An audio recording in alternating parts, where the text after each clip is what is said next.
I was freshly graduated. I lost my job. I lost my housing because I lost my job. And this is actually when I started my practice. It's because it was COVID, everything was shut down, nobody was hiring. And I was not eligible for unemployment because I hadn't worked at that job. Oh my And I had gosh. just adopted a horse, and I found myself in North Salem, New York, in Westchester County. It's about, I think, 60 miles north of New York City. Okay. And at that time, there was a very high demand, very low supply of professional PEMF. So I Mm. think it's a combination of I needed this to happen to survive myself. And also I saw an opportunity to really help and benefit the equine industry as I always wanted to do. Hello, everyone, and welcome back to another episode of the Stable Exchange podcast. Today, we are talking to Lucile from Propulsion Equine. Lucile had a pretty incredible make or break moment in her business early on in the pandemic that really left her with two different options. She could either look for a new corporate job after being laid off during the pandemic, or she could go all in on building her business offering PEMF services to trainers and barns in her local area. Lucile took the route of entrepreneurship and over the course of the next 5 years or so has built a truly incredible business where she now serves clients all over the New York, New Jersey, and Connecticut area, following her clients all the way down to Wellington in the winter.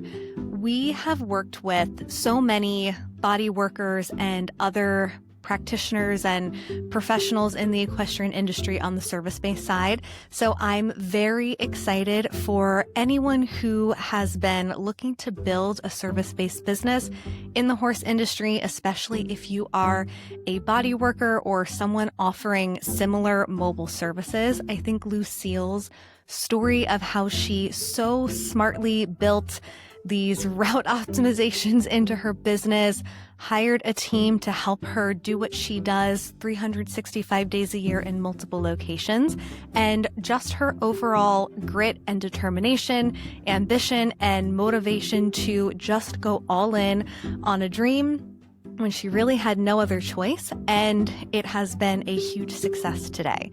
I'm very excited for you guys to hear her story, and I hope you all enjoy.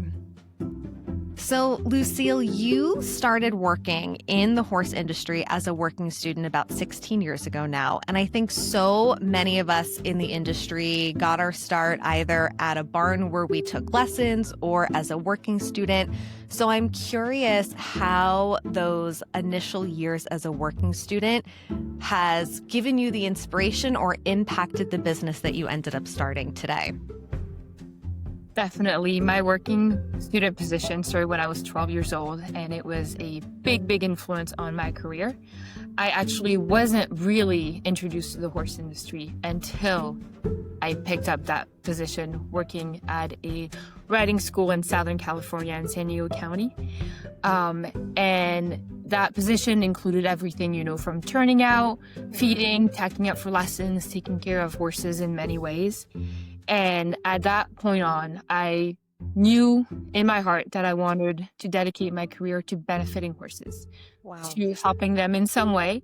I wasn't entirely set on how that was going to look at that point. I considered being a veterinarian. At that young age, I considered having a natural boarding facility for rescue and rehab horses.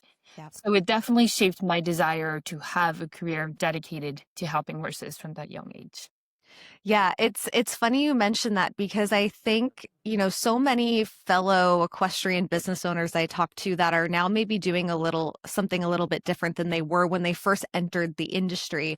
We all probably grew up thinking the only ways to work in the horse industry is to either be a trainer, be a barn manager, be a professional rider, or be physically working hands-on in the barn. So it sounds like you maybe thought that could be the potential career path, but really wanted something more. And I know you went on to get a couple of different degrees. What led you to that path of equine science? Was there a particular person or a mentor that you met along the way, or did you just know you always wanted to help horses from a health perspective and then found this as the perfect path for you? I think one could argue that I'm a pretty good example of it's possible to have a career in equine healthcare and equine science without going to vet school. The veterinary school path is definitely an option. It's a very challenging one that requires a lot of investment. Yeah. And I think there might be this perspective in the equine industry that, being a veterinarian is the only way to have a career in equine healthcare. Uh, and I think I have used my degree. So I have a bachelor's in equine studies with concentration in equine science from Centenary University, New Jersey. And then I have a master's degree in equine performance health and welfare. And my classmates and I have been able to do a lot, I think, of very exciting things within the equine healthcare industry with Mhm. those degrees, including academia and research and, teaching within the industry, veterinary technicians. There have been a lot of really exciting jobs from that, or, including my own of working as a PEMF, red light therapy, and kinesiology taping practitioner. So I think I chose the science concentration Mm. right as a freshman at Centenary 10 years ago, believe it or not. Wow. I know. That's 10 years amazing. ago, 2015, because I knew that healthcare would be one of the best ways to benefit horses within my career. Yes. And then you went on to continue your schooling in the UK. Did you choose that particular program because it was one of the best out there, or was it also in combination with you wanting to travel and have a sense of adventure? What brought you to going to the UK for that? Yes, so my master's degree, you're right, was at Nottingham Trent University in England. And it's actually a little bit of a unique situation because as a European citizen, I was born and raised in France for our audience. That's right.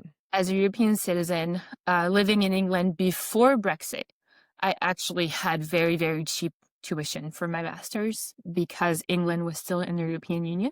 Now, halfway Mm. through my master's, England experienced Brexit and left the European Union, and COVID shut down the whole schooling country. So it Wow.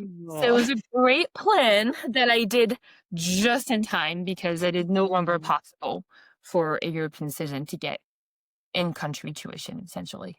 Oh my gosh, that's kind of a crazy story. So it sounds like you were really lucky to get to have that experience. When you finished all of your schooling and graduated with your degrees, did you know at the time that, or even as you were in school, did you know at the time that you wanted to have your own practice, or did you initially think you might join a clinic or a larger practice and be one of their practitioners? I had a corporate job in Okay. equine marketing at an equine veterinary practice during grad school. So at that point, grad school was online, the job was online, everything was remote. This is peak 2020. Yes. Um, so my goal for pursuing the master's was to open the possibilities in the field of academia. And I actually did go on to teach equine studies as an adjunct at a university for a semester. Wow. Actually, my own alma mater, if that's how you pronounce that. I'm gonna pull the French card here. Alma mater, um, matter. I don't know. Anyway, so We still don't know. that was the goal for the masters. But just like everybody else in 2020, Mhm. everything got uprooted. All the plans I had, um, just kind of imploded. I lost my job. I was laid off my corporate job 2 weeks after graduating. Wow. Oh my gosh, that had to be a bit of a punch in the gut. Absolutely. I was freshly graduated. I lost my job. I lost my housing because I lost my job. Wow. And this is actually when I started my practice. It's because it was COVID, everything was shut down, nobody was hiring. And I was not eligible for unemployment because I hadn't worked at that job. Oh my And I had gosh. just adopted a horse. So I don't know if you knew all of that about me, but that was like, No. No, your story actually goes much deeper than I even realized, to be honest. And I love that you brought that up because I think for so many business owners in and out of the industry, sometimes our businesses come as a result of wanting to solve a problem, or they come as a result of just saying a Hail Mary, like, I need to just dive in and do this now while I have the opportunity, or to give myself some income because there are no other options right now. And I had no idea that your business was kind of born out of one of those make or break moments. It was really both. It was, I lost my job, my housing, no one's hiring, I need to find a way to survive. But it was also, those 6 years of studying equine health. And I found myself in North Salem, New York, in Westchester County. It's about, I think, 60 miles north of New York City. Okay. And at that time, there was a very high demand, very low supply of professional PEMF. So Mm. I think it's a combination of I needed this to happen to survive myself. And also I saw an opportunity to really help and benefit the equine industry as I always wanted to do. Yeah. So it feels weird to say right time at the right place, talking about 2020 and COVID, but it ended up working out really beautifully for me. I'm very fortunate about that. Yeah, looking back, that seems to be a moment where it was maybe a big turning point for you, and it sounds like you're almost happy that you had that moment where you were kind of in this limbo because it gave you that spark or inspiration to start your business. When you decided you were going to go all in on PEMF, I have worked with practitioners when I was a barn manager. Even from our conversations, I know there isn't a ton of regulation in the PMF industry. And it sounds like you can purchase a machine and start practicing, but you chose the path of always continuing your education, doing research, and being really involved on that side of the continuing education as well. What was that spark for you that said, I want to continue to go deeper? Because I think sometimes once you start a business and you get really busy, it's really easy to just accept status quo, but you continuously seek more. Where do you think that comes from? I honestly can't totally take credit for choosing to pursue my education for the business because I had completed both the bachelor's and the master's, and I was a certified AAVT equine veterinary assistant before I even started. Not long before. This all happened back to back. And we've done some continuing education since, added new modalities, and done the research and certification for that. Mhm. But for me, the education part, the advanced higher education really came even before starting the business, which you could argue gave me a leg up from day one of being a business owner. Yeah, so you were kind of already headed down that road, and then it sounds like your business just seamlessly fit into that. You mentioned adding modalities. That's definitely something that I want to get into because I am curious kind of the strategy or necessity that goes into the decision making of continuously adding services and modalities. But I want to first start with a little bit more of the why behind your business. So when you first created Propulsion Equine, was there any strategy behind the name, or was it something that just kind of a spark that came to you in the middle of the night? Because it goes one way or the other for some people. Thank you for asking. I feel like nobody ever gets the pun in the name. I don't get to talk about this very often, but the name is Propulsion Equine PEMF. And propulsion is professional pulsed electromagnetic field services. Mm, But if you oh look my at the whole goodness. word, propulsion is also a horse's ability and desire to carry itself forward. Yes. Fits really well for industry, I think. And we have the same name, same logo, never changed it. I still love it Wow. years later, so that's good. That's amazing. It's very rare, especially starting out as a solo entrepreneur, to stick with the same branding that you Mhm. started with. But Right? we will get to your growth in a second. But I think it's really smart that you kept things the same because you have experienced some pretty incredible growth and now have a lot of great brand recognition in the industry. So I think it was probably a smart move that you stuck with what was working for you from the very start, because some people tend to overthink things as they grow and think that they need a big overhaul. But sometimes if it isn't broken, no need to try and fix it. And I love that you went into the deeper background on your name because the propulsion makes a lot of sense to me. I was initially thinking it was about the forward movement, but I actually didn't know the deeper meaning. So I love that there's a lot of strategy behind that as well. Thank you. Now, we've mentioned a little bit about your growth in the industry. And one of the big things is you now have a team of practitioners. It's not just yourself. So I know there's probably a lot that happened kind of in the in between from when you went from a solo entrepreneur to now growing your team. Can you talk us a little bit through what happened in maybe those first couple of years and what you did in the beginning phases to grow your consistent client base before deciding to add on another practitioner? Okay. So I was very lucky. Again, right person at the right time in the right place. That in 2020, there was so much demand and virtually no supply Mm, that I actually went from unemployed, living in a loft, to having a full-time practice and being able to lease an apartment wow. within 3 months, from January to April 2021. And I was working nonstop, doing everything in the business by myself for 18 months. So from January 21 until June 2022. And then came the summer of 2022, I was like, this is a terrifying idea, but I need to hire somebody. Yes. I need to scale up because I am limiting my own business growth by Mm, trying to do everything myself and having a wait list that never moves, just keeps growing. Because I can yes. never, I, I'm only one person and I was doing everything, the accounting, the marketing. Mm, So in June of 2022, I hired my first associate. And even though we grew so fast, so much the first 2 years, it has since leveled out a lot. For okay. many different reasons that I'm very happy to get into if you like. But for the past couple years, we've had a very steady, very consistent, very predictable client base. And we are now, focusing on being very present and very dedicated to those loyal clients as opposed to trying to Mm, and conquer the whole industry.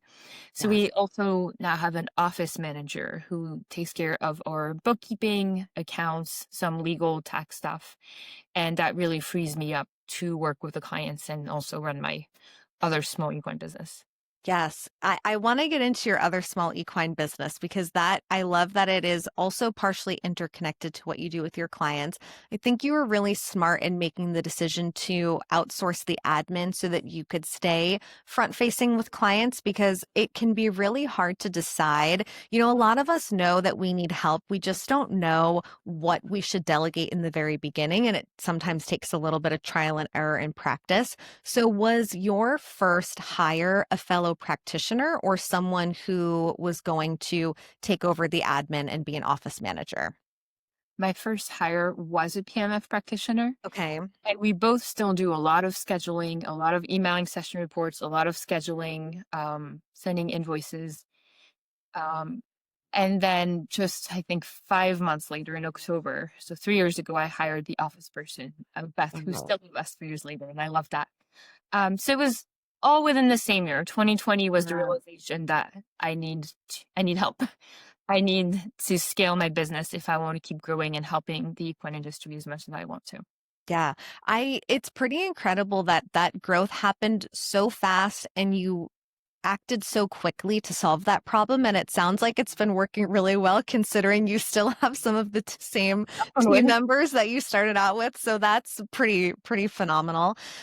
Would you say, you know, your business is so location based, and I want to get into how you decided exactly which service areas you were going to offer. I know you work a lot in the New York, New Jersey, Connecticut area, and then you also travel down to Florida. You started in New York. What brought the decision to expand outside of that area, especially as you were one person starting out? It's a lot of driving. Uh, Yes. there, having a mobile-based business like an ambulatory PMF practice is great in terms of not having the overhead cost of Mm, of a physical business, a physical building is what I'm trying to right, say. like a lease on a clinic Exactly. or brick and mortar. Yeah. Exactly. So you save a lot of money that way, but you have to realize that your efficiency is about cut in half because you spent half Mhm.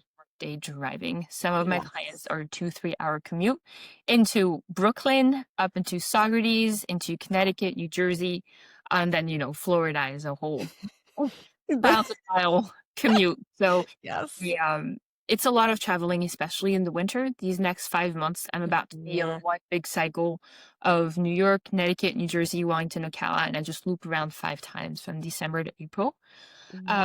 an That's extensive travel commitment and a lot of logistical planning as well. and a lot of expenses. There is no cheap way to Yes. do this. Yeah, it's a lot of commitment. It's not for everybody. It doesn't offer the best stability, but it does offer a lot of freedom and flexibility and travel opportunities, and all the benefits that come with being your own boss, of course. It's true. We sacrifice balance to get to do what we love. I've seen on Instagram you have your red van. Do you still travel? I mean, really I was going to say coast to coast or around the country, but do you travel from the tri-state area to New Jersey and back in that van still? Yes. So the way I save on all the travel expenses that come with traveling out of state, there's flights, there are rental cars, hotels, Mhm. Airbnb, is I stay in a camper van that is fully equipped with bedroom, kitchen, bathroom, even an office, everything. But again, there's no perfect solution and there's no easy or cheap way to do this because the van was very expensive to purchase Yes. and very expensive to maintain and not cheap on gas either. So, at the end of the day, I can't say for sure that I made the smarter business decision by buying a van. It will all depend on, how much I can get back when I sell him, which he's actually for sale right now. So I have an update on you soon, but you can try to find ways to make a mobile based business more affordable, but it's Mhm. going to be very expensive either way, at least in my experience. Yeah, well, because, especially if you go down to Florida for the whole season or for an extended amount of time at some point, you would have to have some sort of rental anyway. So I could see how the van was a good idea from the start. In And theory, it's a great concept. In practice, well, yeah, and when you first started your business, I don't know if that's around the time you purchased the van, but I feel like from 2020 to 2022, van life was blowing up on Instagram. You honestly could have had a whole side hustle as a van life influencer during that time if you really wanted to. influencer. That's so funny. I could have, yeah. So I'm curious to know when you are traveling from the New York, New Jersey, Connecticut area down to Florida, are you following clients who are going down to Florida for the season, or do you have a completely different client base that you're going to see when you go down to Florida? Oh, that's a good question. It is actually 99% or New York, New Jersey, Connecticut clients who we follow for the winter. And Mhm. this is part of the bigger mentality of we want to show up and provide the best possible care for our loyal clients and their horses. Yes. And that Yes. means following them to the Florida show circuit for the winter. And there's actually not an attempt to create a new client base in Florida. I just want to be where my current loyal clients need me. Yeah, I love that because it is such a way to kind of say thank you in a way to your clients for being so loyal is to just meet them exactly where they're at when they need you. So I love that. And there is something to be said for not always looking to grow because sometimes when we try to expand super fast or grow beyond what's attainable for us, the quality goes down. So it's almost like you want that quality over quantity, which I think makes a lot of sense because you are so client focused as well. So I'm curious, so many body workers that we've worked with in the past who are, and I know you don't do, equine massage, you're more on the PMF side. A lot of practitioners in the body work space that we talk to who are very first starting out in their business. They've maybe just formed their LLC, they're putting their services together, have a really hard time figuring out if they should be charging a travel fee, what that travel fee should be. And you expanded outside of that small localized area really early on. Did you implement travel fees in the beginning? And how do you think about that now? We have some travel fees for clients who are a long drive away, that is split between several farms. Usually, if they're more than like 45 minutes to an hour. And beyond that, we also have no choice but to schedule strategically and geographically. We grew up to 265 sessions a month, and as you know, those horses are very, very spread out. Oh my gosh. We That's have a we have lot of sessions. monthly yes, a monthly schedule that is very consistent, repeats itself every month, and keep it as stable as possible. And some of these horses we see twice a month. So when I say 265 sessions, it's not 265 individual clients from horses. Some of these we see twice a month, so it's a little bit of a smaller client base than it might seem. But there's so many of them and they're so far apart, and we want to be really good about keeping them on a regular, consistent schedule Yes. that we have to schedule by county and by state and by city. Yes, that makes a lot of sense. Like we mentioned before, so much logistical planning goes into this. This might be a little bit of a curveball, but I think it's helpful to ask if you were in the shoes of someone just starting their business, either in the PMF specialty side or even the bodywork side, what is the biggest piece of advice you would give them when they're thinking about the logistical planning of their sessions? Because you seem to really have mastered this completely. To keep it on the theme of geographical scheduling, I would say find a niche where there are a Mm. lot of horses per square mile. So if I can give you like ideal world example, that's Ocala, Florida, or Wellington, Florida, or Lexington, Kentucky, or North Salem, New York. The flip side of that is these very populated horsey areas in this day and age in 2025 are very likely to already be oversaturated with PMF practitioner. And also Mm. for horse owners and riders who may not have much of a education or background in equine science who buy their own machines and do it for them. So it is a little bit difficult for me to give this advice 5 years down the road because the PMF market has absolutely boomed coming out of COVID. Um, and, now being in the right place is more difficult because there's not really a right time anymore. Mm. The curve, so for someone who would start today, I might actually recommend finding an established practice and Yeah. teaming up with an existing practitioner and finding a mutually beneficial arrangement that way.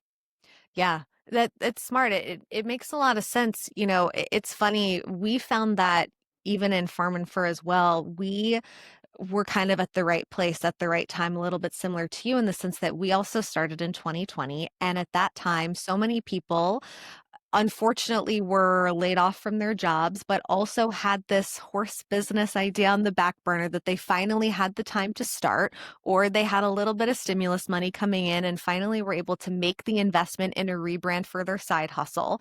So I think there's a little bit of right place and right time and luck that can happen in the very beginning. And now, like you said, it is a little bit harder to kind of enter the industry as a brand new practitioner.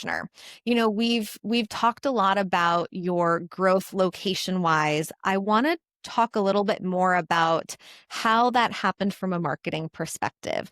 So much of the growth in the horse industry happens from referrals and word of mouth. I'm curious if you attribute that to a lot of your growth or if you implemented any marketing strategies early on that led to that. Absolutely. Word of mouth and referrals from our early, again, loyal, supportive clients were the bulk of our business growth. It was mostly, friends talking to their friends, trainers talking to their clients. Yeah. And that was, I want to say, at least half of the new clients that we got. Another huge source of leads for new clients has been Instagram, social media in general, but especially Instagram.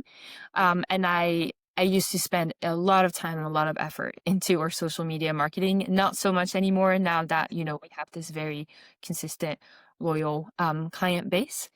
We never did any paid ads. We've sponsored, I think, 2 or 3 horse shows over the past 5 years. So paid marketing Wow. has been a very, very tiny part of client recruitment for sure. It's been a lot more recommendations, referrals, and word of mouth. Mhm. That's amazing. I mean, every business owner's dream is to grow by referrals and just organic reach on social media. So it's incredible that that came super naturally for you guys.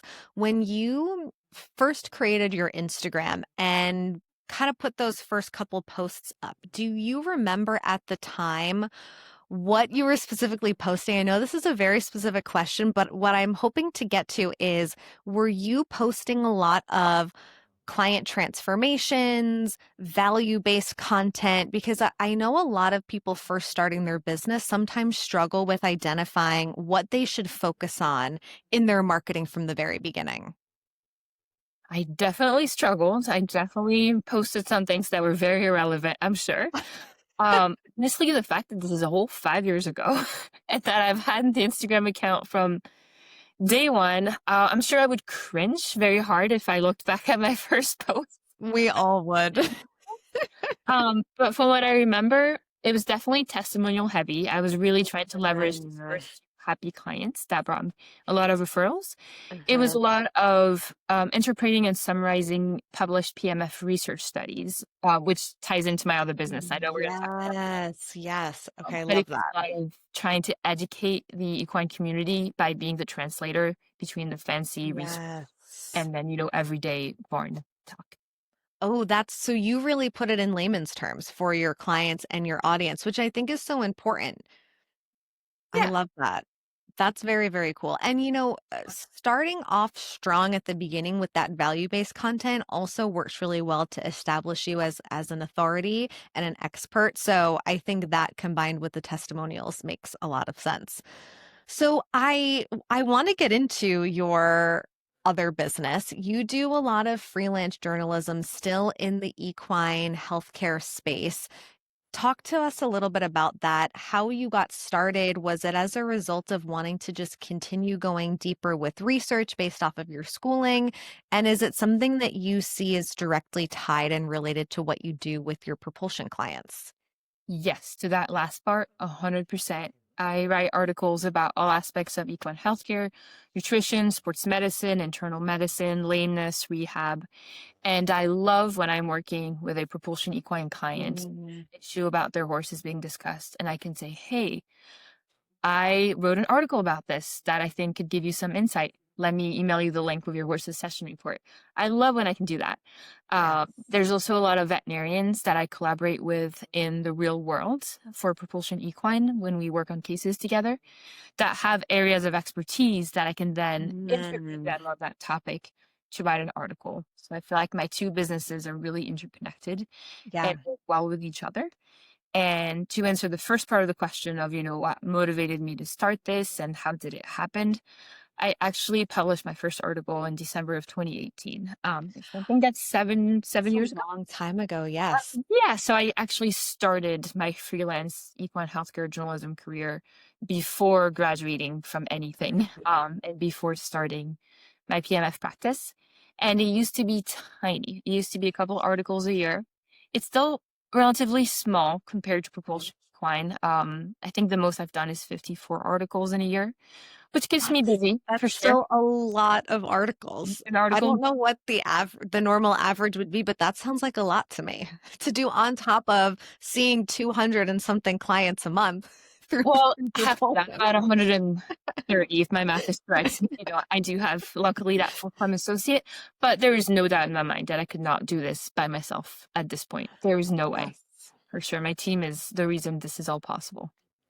It sounds like over the years, you've probably had to make some tough decisions or some tough calls either to add something new to your business or to maybe change something that wasn't working. Can you remember one thing in particular that maybe was a big turning point for you or really got you thinking about your business a little bit differently or a hurdle that you really had to push through and overcome? Okay. Yeah. So as you know, PMF, pulse electromagnetic field, is the bulk of our business, the bulk of our sessions. But over the years, we've incorporated a couple of complementary modalities that work really well with PMF and help, extend and prolong and even improve, enhance, I should say, the benefits of our PMF work. And that first modality was massage gun therapy. And we bought some fancy medical grade massage guns. We did the Superior Equine Therapy LLC training certification course. Uh, Okay. we used the massage guns at the same time as the PMF. The horses loved it. It was great for, I think, a year and a half.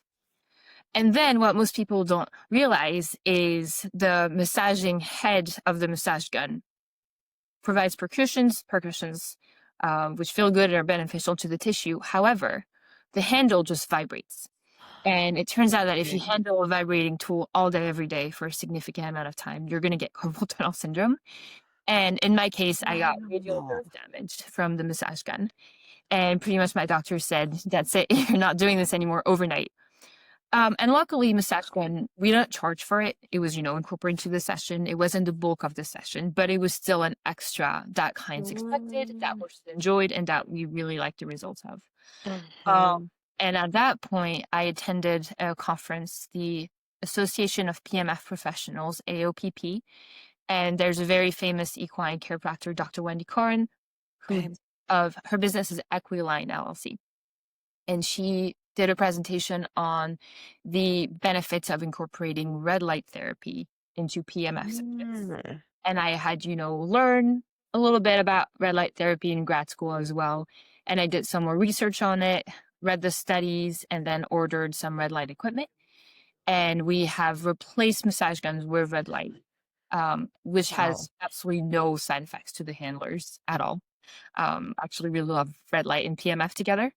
So that was a time when felt like I was a little bit backed into a corner and had to think of my feet and come up with an Yes. alternative pretty fast. And it's worked out really well. Wow.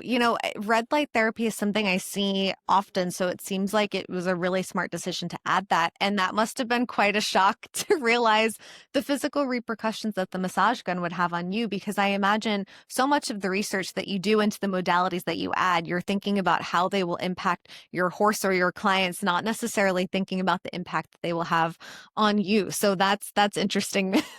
I know your choice of words is so perfect. Repercussion and impact when talking about massage guns is like actually perfect. I didn't even mean to. That's And great. I think I remember seeing that massage gun when we did your shoot a couple years ago, Yes, because that that's was right. about 2 or 3 years ago now. And I Yeah. think we did do a couple of photos with the massage gun. It reminded me of a Theragun. And it's funny that you Yes. mentioned that, because even when I use a Theragun like on myself, the vibration is uncomfortable to hold. So I can imagine holding on to that for a long period of time, And day massage in and day guns out. are still great for the recipient. I'm absolutely not, speaking negatively of them. For the horses, they were great. For Yeah. us, we're holding the vibrating handle for, 8, 10 hours a day, every day. Yes. It's too much and it will wear down your body. Yes, and your job always will depend on you to be able to physically show up and do that job. So I know you also offer K-taping and red light therapy. So would you say the PMF, red light therapy, and the K-taping are the three primary modalities that you use in a session? They're the three primary and the only three that we use. Okay. And when you made the decision to add the K-taping, did you decide to add that because based on your research, it would be really beneficial and complementary to what you were already doing? Or did you add that because it was something that your clients were asking for? And the reason why I ask is because I know a lot of people struggle with figuring out how to decide how to differentiate their offerings based on what maybe they want to offer versus what clients are specifically asking for. That's a very good question. And it was a little bit of both. We definitely had some clients who were asking for kinesiology taping, some because their chiropractor did it and they wanted their horse to receive it more frequently. So, when they had their chiropractic adjustment Mhm. at their monthly PMF session. And some of it, I was writing an article about rehab and interviewed a veterinarian about the benefit of different rehab modalities and sports therapies. And Katie was brought up, and then I dug into the research. Yes. I went to another seminar that covered it, and then, did the certification and training through Sozo Equine, and then launched that a few months later. Wow. So it sounds like it was the perfect complement to what you were already doing. I love that. We love Katie. So I want to start to wind down our conversation talking a little bit less about the business side and a little bit more about the impact of horses on our business, because so much of us get into the industry out of our love specifically for either a special horse in our life or horses in general. And I'm curious how your introduction to horses at an early age sparked your passion for working in the industry, even beyond being a working student? I want to kind of get to the core of what horses mean to you and the impact on your business.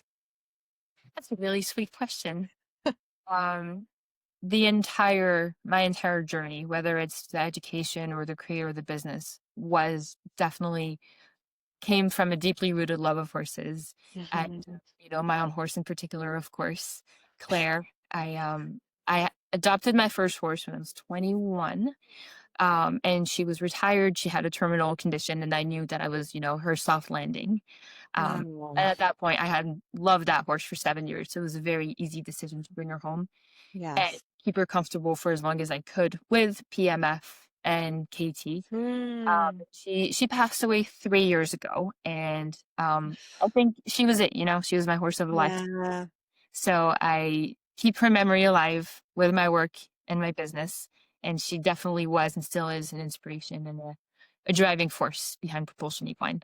I love that. That it's so special, and it sounds like your specialties were really the perfect fit for what she needed. And I'm sorry to hear that. That's pretty recent. I didn't realize that she Yeah, passed away November only 3 years ago. 8th. This is the anniversary this week, actually. November. Oh my gosh! It's Wow.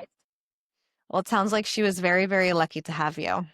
She was one loved horse, that's for sure. She was great. I was lucky to have her too. She was the sweetest mare.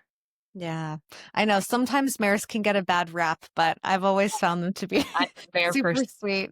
Agreed. You just have to connect with them in a little bit of a different way than a gelding. Fair enough. So I really would love to know, at this point in your business, if you were to really put yourself in the position of a fellow equestrian entrepreneur, what is the biggest piece of advice you would love to give them? And what is the biggest lesson from your journey that you would want them to walk away with and remember? Okay. I feel like a lot of people are scared to start their own business in the equine industry or any other industry because there is this fear that there are no guarantees. You don't have a steady paycheck. Yes. You may not be able to pay your bills every month, and that is understandably terrifying to think about. However, the way that I like to think about it is I've had a job. I've had a steady 9 to 5 of a paycheck, and I have lost that job pretty much overnight. And so have many other people during COVID, as we all realized. However, I have 200 something clients, and it is very unlikely that all 200 will wake up one day and fire me. So even though this is not the popular opinion, I actually feel like being a business owner provides more job security than having a salaried position. And there also comes a lot of freedom and flexibility, and there can be a lot of quality of life with having a business. Yes. So the biggest lesson I've learned is to not be afraid of the perceived downsides of trading your day job for entrepreneurship and becoming a business owner. It is what you make it. And I actually find that it has, now that it's steady and we're over the hurdle of, oh my gosh, I lost my job and my house and no one's hiring, what are we going to do? Looking back 5 years down the road, this 100% was the right decision. It's made a huge positive impact in my life. And I would like to think that I've been able to help horses and horse owners and the equine industry in more ways than I ever could have, going a different career path. Okay, I love that you answered this question that way. It's a bold answer, but I think it's so important to remember because so much of what we see and hear, sometimes you just hear about either the very best parts of entrepreneurship or the most frustrating parts of entrepreneurship. And I love that, despite all of the challenges and hurdles that you may have had along the way, you still don't regret your decision to starting your own business. And you're so right. There's that saying that I see all over Instagram all the time is you're willing to work, 90 hours a week for yourself or for someone else. Do you know that saying that I'm talking about? Like, you'll always be hustling for someone, so it might as well be for yourself. And it does bring so much, flexibility in your schedule. So I love that you answered it that way, because you're right. When you have your own business, you might be in a scenario where you could potentially lose clients or have months where your income is a little bit less secure than others, but you could also find yourself in that scenario with a corporate job as well, never being in control really of your own growth and your salary. So I think that's a perfect note to end on. Thank you so much, Lucile, for coming on. And I just know that all equestrian entrepreneurs in general, but especially those working on the practitioner side of things in PEMF or bodywork, are going to take a lot away from this conversation. Awesome. Thank you, Tara. It was my pleasure to participate. I'm honored to have been a guest on your podcast.